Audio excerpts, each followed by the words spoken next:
Midnight in Kyiv. Not a single extraneous sound, not a single alarm. The city was drowning in the silence of a capital accustomed to war but never truly prepared for it.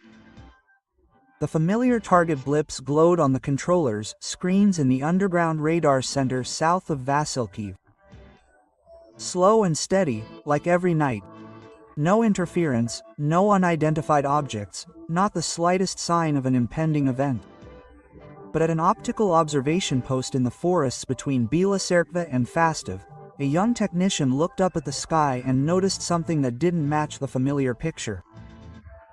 A thin, cold streak of light cutting through the low clouds like a knife blade. Not the glow of a missile, not the noise of a helicopter, but not a drone either. He didn't have time to report it to the center. Just 42 seconds later, the first Su-34 broke through the clouds, striking straight at the confidence of Kyiv's entire air defense system. Within 3 minutes, 6 Kh-59 Mk2 cruise missiles struck a drone hangar, a field supply depot, and an auxiliary command post at the Vasylkiv Airbase, one after another. Each explosion was precise, as if timed to the heartbeat of the soldier on duty. And all of this occurred without a single anti-aircraft missile fired. Western experts were convinced that Russian aircraft had abandoned deep airstrikes over central Ukraine after 2023, but that night, all assumptions were dashed. An Su-34. The aircraft, considered too big, too slow, too stealthy, penetrated the Patriot defenses and, using tactics that seemed outdated, flying low, turning off its radar, and striking through a dead corridor where all radars were facing the wrong way. The question was no longer why, but why now? How did Kyiv react when a strategic hub just 40 kilometers from the capital's center disappeared from the map overnight? And it disappeared not from destructive force, but from sheer surprise. Vasylkiv isn't a name often heard in international reports, nor is it a symbol of defense like Bakhmut, Kharkiv, or Avdiivka. On the military map of Ukraine, it's just a faded square south of Kyiv. An old airbase complex that once served Soviet aviation and was later converted into a staging post for unmanned aerial vehicle units and air defense systems, Vasylkiv is a military base. In modern warfare, value is determined not by scale, but by network location. And Vasylkiv has quietly but steadily become an indispensable link in the defense perimeter around the Ukrainian capital. Situated along the A01 highway, the operational supply line connecting Kyiv with Vinnytsia, the base serves as a satellite coordination center for 3 air defense radar clusters south of the capital. Patriot PAC-3, deployed by the U.S. since early 2024, maintains real-time communications with a backup command post here, where jamming is pre-processed, target priorities are determined, and interception tasks are distributed among mobile units. It is in Vasylkiv that Ukrainian RAM-2 and Sharp drones are regularly armed with ammunition, signals are checked, and redirected to the eastern battle lines in the Poltava and Kropivnitsky areas. After more than a year in the shadows, performing only technical support, Vasylkiv has quietly emerged as a hub for the entire rhythm of modern warfare. A place where strategic decisions depend on the delay of every signal, every data line, every minute of UAV transmission between forward units.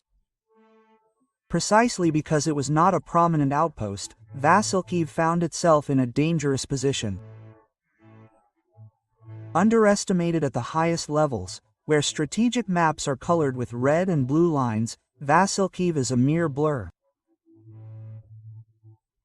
Not big enough to be seriously guarded, not remote enough to provide adequate warning. And this, paradoxically, made it the perfect target for a precise, but not flashy, strike. A Western military analyst once noted, Vasylkiv is not a center, but if you tear it out of the system, the entire early warning network around Kyiv will be knocked off track by at least one beat. And in war, one delay can decide the fate of an entire city. Vasylkiv's significance never lay in itself. It lay in how the entire system depended on this seemingly secondary intermediate link. And it was this dependence that was exposed in the most unpredictable way overnight. At 024, the auxiliary coordination point in Vasylkiv recorded a series of anomalous signals in the VF band.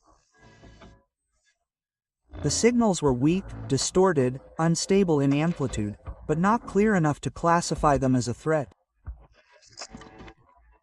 Radar detection stations did not detect a single object in the danger zone, and the early warning system did not note UAV or missile activity from the direction of Gomel or Bryansk, which are typical for such directions. On paper, everything looked stable, but in the sky, the war chose a different way to manifest itself. A few seconds later, low clouds south of Bila Tserkva, flashes suddenly appeared. Not as bright as flares or as powerful as anti-aircraft missiles, but a cold, sharp light that cut through the darkness like a blade. Using a low-altitude flight profile and disabling active radars, a flight of Su-34s exited Belarusian airspace and approached their targets, leaving no positional signals in the Ukrainian air defense system. This wasn't a new tactic, but it was executed with impeccable precision precisely at the moment when the air defense network was most dispersed, in the dead of night, when the alert units were operating in semi-automatic mode and with minimal personnel. The flight consisted of 3 groups of 2 Su-34s, formed into an open triangular formation at an altitude of less than 100 meters and flying at a speed below the sound barrier. The Kyiv electronic jamming system was activated within a 35-kilometer radius, completely distorting navigation signals and disrupting ground-based radars from their search sector. The Vasylkiv 2 auxiliary tactical radar only managed to register a strange curved line that appeared and disappeared within 11 seconds.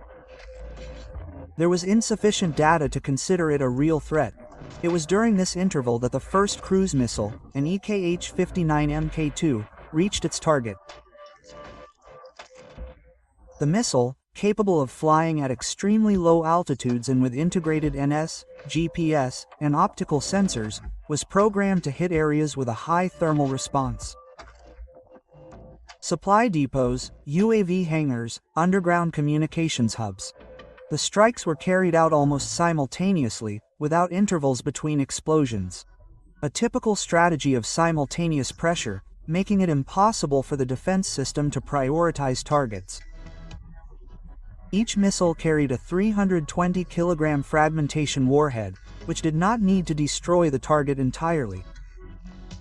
It was enough to disrupt the operational rhythm. By the time of the third explosion, the SAM unit in Fastiv had only received the order to go on standby.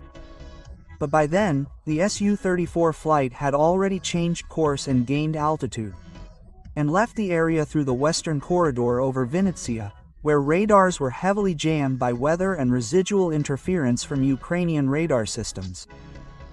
Not a single aircraft was shot down, not a single missile was intercepted. What was frightening wasn't the scale of the attack itself, but how it happened. Silently, precisely, without any resistance. The sky responded with a roar, but it wasn't a loud hum, but a low, cold, and confident sound. Like a warning, even the heart of the defense network was no longer out of reach. The first reaction wasn't a signal from the Air Defense Control Center, but an internal communications link at the UAV control station near Bila Tserkva. A technician named Nikolai reported a vibration along the southern alternate runway, after which contact with him was lost. 2 minutes later, the data link for UAV control from the base in Vasylkiv stopped issuing commands. On the screens at the Kyiv Air Operations Coordination Center, the entire group of Ram-2 UAVs operating in the Kharkiv direction simultaneously lost communications. There were no missile warning signals, no targeting data, only emptiness. The Air Defense Network Control System, originally designed to repel massive missile strikes, suddenly found itself in a state of local paralysis, faced with a limited but precise attack. For the first 8 minutes, not a single system on SAMs received a launch command. Not due to a lack of intercept capabilities, but because there was insufficient data to determine the threat's direction. By the time the radar station in Uman managed to restore the signal flow, the entire Su-34 group had already left the attack airspace. The delayed response, superimposed on widespread electromagnetic interference, forced the Kyiv Defense Center to switch to threat map reorganization mode, a procedure reserved only for cases of full-scale war. While commanders sorted through the crosstalk and refined possible penetration corridors, the damage on the ground had already taken tangible form. The ammunition depot for domestically produced UAV-2s in the supply zone was completely destroyed. According to reports, more than 70 tactical attack drones were disabled. A specialized refueling vehicle, one of 3 on the entire Eastern Front, was destroyed. 3 technicians died trying to lower the mobile command post into shelter. This was not only material damage, but also a crack in the psychology of command. Theoretically, Kyiv had built a multi-layered air defense network with American Patriots, German Airspace, Norwegian SAMs, and modernized domestic radars. But the system, which was called the most advanced defensive dome in Eastern Europe, could not stop even a classic squadron of Su-34s if its actions went beyond the algorithms on which the detection systems relied. Modern defense is based on prediction on data, and the data did not arrive in time that night. No strategy anticipated the moment when technology would be smarter than humans, but would not know how to react. At an emergency meeting at the Ukrainian Ministry of Defense at 3 a.m., a high-ranking official, reportedly the officer, said bluntly, "We lost Vasylkiv not because the enemy was too strong, but because our system needed time to understand what was happening, while the attacker didn't." Not a single city fell after that night strike. Not a single map was redrawn. Not a single new border was established. But in the military environment, something different happened. Not thanks to tanks, missiles, or infantry, but thanks to strategic perception. The attack on the base in Vasylkiv was not part of a chain of large-scale escalation. It was not aimed at the main command center, did not destroy industrial infrastructure, and did not lead to civilian casualties. But that is precisely why it generated a new type of signal, a precisely targeted warning, sent at the right moment, without any official statements from Moscow. In the world of modern warfare, where messages are encrypted with actions, not words, this is how the Kremlin redefines the boundaries of deterrence. An internal Ukrainian Ministry of Defense report, leaked a few days later, revealed that NATO had to urgently convene an analytical group in Ramstein to revise the minimum response threshold for nonlinear attacks. For the first time in over a year, the term pressure time warfare reappeared in academic discussions in Brussels. The reason was not the excessively high losses suffered by Ukraine, but the unpredictability of the attack, which exceeded the limits of standard forecast models. In Warsaw, the Polish General Staff ordered a restructuring of the response structure of the Eastern Air Defense Echelon. In Tallinn and Riga, 2 long-range radars were upgraded with priority to meet real-time combat standards. In Tel Aviv, a group of cyber experts noted the use of a combination of wrap and delay routing, a method of distorting the rhythm of information transmission, similar to doctrines tested by Russia in Syria and Nagorno-Karabakh, but now adapted to the landscape of Eastern Europe. Although it wasn't officially announced, Western analysts understood that the Su-34 was being used not for force, but to send a message. It is no longer the primary weapon in trench warfare. But that's precisely why its use for a pinpoint strike in central Kyiv was a symbolic choice.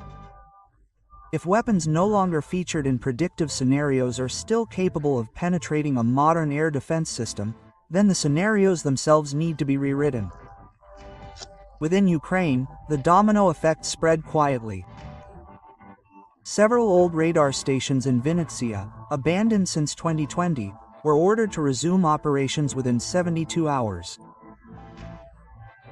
UAV cargo, supposed to be sent directly to Kharkiv, was now divided and routed via detours through transit points near Lviv. In Dnipro, some long-range artillery units were forced to reduce their rate of fire, unsure when the next ammunition delivery would arrive. Without gaining a single inch of ground, the night strike shifted the entire axial rhythm of a system built for linear reactions. And when all the corridors are forced to reorganize, the front essentially changes, even without physical advancement. For 12 hours after the attack, morning reports in Kyiv maintained a cautious tone.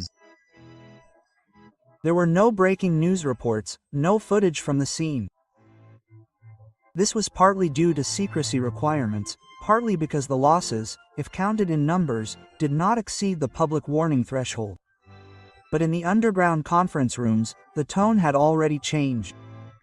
The question was not how many UAVs had been destroyed, but how an old-style attack had managed to penetrate a new type of system. Airspace, once a symbol of technological control, was turning into a new battlefield, where data complexity was no longer an absolute advantage. In a world where all defense systems rely on prediction, asymmetrical strikes, almost artisanal, are essentially the most dangerous. Because they lack a common denominator amenable to machine learning analysis. Vasylkiv, an old base forgotten on the map, had become more than just the site of an explosion. It was the moment when an uncomfortable truth had to be acknowledged. Modern warfare is no longer fought on the ground.